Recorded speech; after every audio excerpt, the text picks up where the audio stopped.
Hey guys, I'm going to show you how to change the battery on this style of Lexus key fob. So first we're going to need a PH0 Phillips head screwdriver. It's a small little screwdriver. Then we're going to take this small little screw out. You can lose it, so be sure to keep up with it.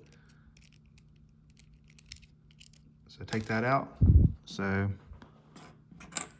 see, I might have already lost it. Here it is. So take that out right there. So this is just going to, it's got a little clip right there. Be sure not to break that little clip, so it's going to come out just like that. And then take our electronics board out. Then we're going to get a little small pry tool or a screwdriver, or you can also use a coin for this as well. So go just like this. They're not really in here too awfully much. There's two little clips on the back right here. So take that out.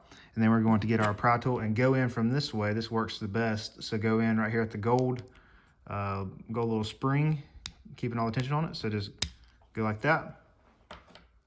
Take out your old battery.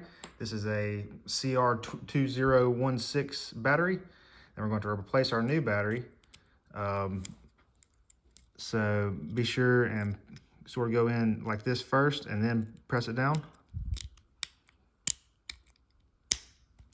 Just like that, make sure it snaps in. There's a clip right there, and right there. So go ahead and get our electronics cover back on.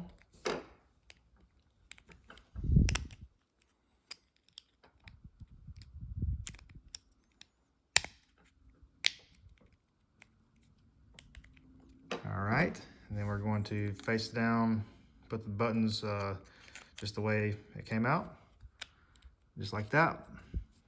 And then put our back housing on, see that little clip right there? And we're going to go up just like that. Make sure everything is flush all the way around. You can tell right here. Make sure it meets together.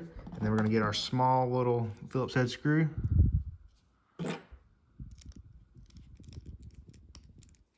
And screw it back in.